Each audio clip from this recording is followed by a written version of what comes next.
Hi అండి. ఈరోజు నేను తెలంగాణ రాష్ట్రం సూర్యాపేట జిల్లా చిలుకూరు మండలం బేతవోలు గ్రామంలో వెలిసిన శ్రీ లక్ష్మీ నరసింహస్వామి ఆలయం దగ్గరకు వచ్చాను. చూద్దాం వెళ్ళి. బేతవోలు ఆలయం కేవలం ఒక దేవాలయం మాత్రమే కాదు. ఇది గ్రామ చరిత్రకు, సంస్కృతికి, భక్తి సంప్రదాయానికి నిలువెత్తు గుర్తు. ప్రతి సంవత్సరం భక్తులు వచ్చి స్వామి దర్శనం చేసుకొని నరసింహుడే మా రక్ష అని మొక్కులు తీర్చుకుంటారు. ఈ ఆలయంలో ప్రత్యేకంగా జరుపుకునే పండుగలు: నరసింహ జయంతి. ఆ రోజు స్వామికి విశేష అభిషేకాలు, పూజలు జరుగుతాయి. బ్రహ్మోత్సవాలు. గ్రామమంతా పండుగ వాతావరణంగా మారుతుంది. ప్రత్యేక హోమాలు, నరసింహ హోమం, శాంతి పూజలు నిర్వహిస్తారు. బేతవోలు నరసింహస్వామిని గ్రామ ప్రజలు రక్షకుడు, గ్రామ దైవం, కష్టహరుడు అని పిలుస్తారు. భక్తుల నమ్మకం ప్రకారం దీర్ఘకాలిక సమస్యలు తొలగుతాయి, కుటుంబ శాంతి కలుగుతుంది, ఆరోగ్య సమస్యలు తగ్గుతాయి, భయాలు పోతాయి అని విశ్వసిస్తారు. ఈ ఆలయం సంప్రదాయ దక్షిణ భారత శైలిలో నిర్మించబడింది. ప్రధానంగా గర్భగుడిలో శ్రీ లక్ష్మీ నరసింహస్వామి, ప్రశాంతమైన ఆలయ ప్రాంగణం, గ్రామ దేవతల ఉప ఆలయాలు ఇలా గ్రామ సంప్రదాయాన్ని ప్రతిబింబిస్తుంది.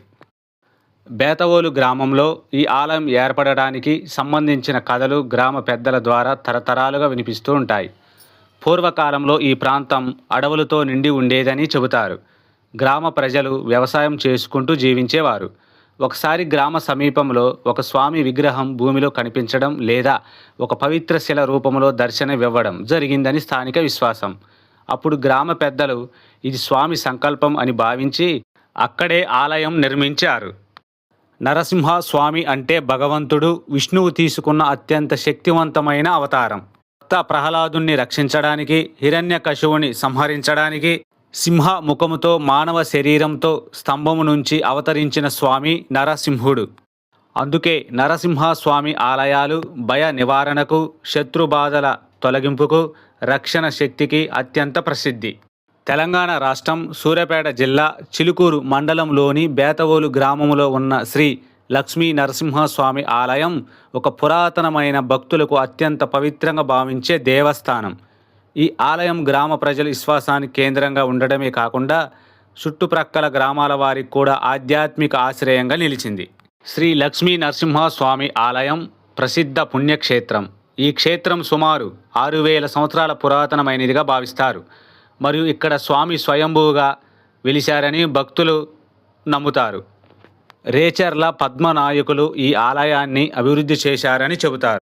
ఈ ప్రాంతంలో పురాతన కాలం నుండి స్వామిని ఆరాధించేవారని, ఆ తర్వాత కాలంలో రేచర్ల పద్మనాయకులు ఆ ఆలయాన్ని నిర్మించి అభివృద్ధి చేశారని స్థానిక చరిత్ర.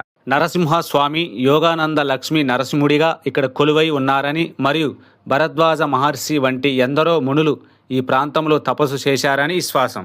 ఈ ప్రాంతంలోని భక్తులు స్వామిని తమ ఆరాధ్య దైవంగా భావిస్తారు. నా వీడియో నచ్చిన వాళ్ళు లైక్ చేయండి, షేర్ చేయండి, సబ్స్క్రైబ్ చేయండి, బెల్ బటన్ కొట్టండి.